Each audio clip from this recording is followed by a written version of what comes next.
Samahan nyo nga kami ngayong araw na to. Sa last video ko nga makikita nyo kung paano ko inayos at pinagsama-sama lahat ng mga gamit nila Raisin at Ray. Pero may mga gamit dito na hindi ko na nabidyohan habang inaayos ko. Kaya mapapansin nyo na may dumagdag talaga ng mga gamit. Gaya na lang ng mga pipad na nandyan sa taas. At abangan nyo na lang sa next video tong dining set nila. Mabalik na nga tayo dito kay Rain dahil ina-allergy nga siya. Mapapansin nyo nga sa last video ko na ginupitan ko si Rain. Nagulat ako nung ginupitan ko yung private part niya ay may sugat-sugat na. Siguro nga dahil nagkaregla siya. Nililinisan ko naman siya kaso nai-irritate yung skin niya doon sa diaper kasi halos 2 weeks din siya naka-diaper. Nung una nga, hindi ko alam na may allergy siya. Panay lang ang kamot niya sa may part ng tenga niya. Tapos nagkakasugat na dahil sa kuko. Kaya nilagyan ko talaga siya ng E-collar. Tapos mga ilang araw nga napansin ko na sobra na yung pangangati niya. Ayun pala ay sobrang pula na ng baba niya. Tinry ko din siya sa patusan para hindi niya nakakalmot yung mukha niya. Ay Diyos ko day, grabe naman makataas ang paa.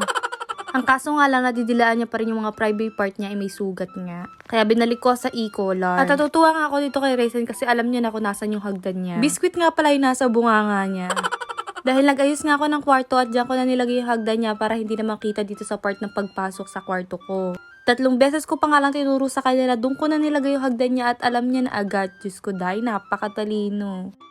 Fast forward nga ay pinaliguan ko na si Rain para mawala-wala yung mga kati-kati sa mga katawan niya. At nagulat ako na sobrang pula na at sabi ko dalhin na nga siya sa vet. Hindi nga pala ako kasama sa pagpunta sa vet dahil may sakit pa ako niyan. Naaawa na nga ako sa kanya kaya sabi ko dalhin na talaga siya sa vet. Kaya naman nag-skin test siya at poop test. Sa skin test niya ay hindi galis. Sa poop test naman niya ay wala namang uod or any bacteria. Possible din daw dahil madumi sa paligid. Akala kasi natin kapag may aso tayo ay okay lang na madumi. Pero ang hindi natin alam na sensitive din talaga sila sa mga dumi. Or dahil din sa kadahilanan na nagpalit ako ng dog food niya. Dahil nag-switch na nga siya sa adult dog food. Kaya naman nag-switch ulit ako sa ibang adult dog food. Syempre may process ulit yun na 50-50 dapat yung old and new dog food. Kaya mapapansin nyo na magkaiba yung dog food nila. Tapos ni-required ni Doc na merong vegetable dapat sa pagkain niya. Kaya buti na lang meron akong stock ng mga fresh blends. Para hindi na ako mahihirapan mamalengke o magluto pa. Nilagyan ko nga din pala ng wellness blends yun yung supplements nila. Pagkatapos naman, itong meaty blends para sa pampalasa kasi hindi talaga nila kakainin ko supplements lang yan. At pinagbabawal na rin kay Rain yung chicken and beef flavor baka kasi may allergy din siya doon. Hindi kasi talaga natin alam kung saan agad sila may allergy. Buti na lang talaga si Raisin ay walang allergy. Every other day ko nga pala pinapaliguan si Rain, pati na rin ang paglinis ng kanyang mga tenga.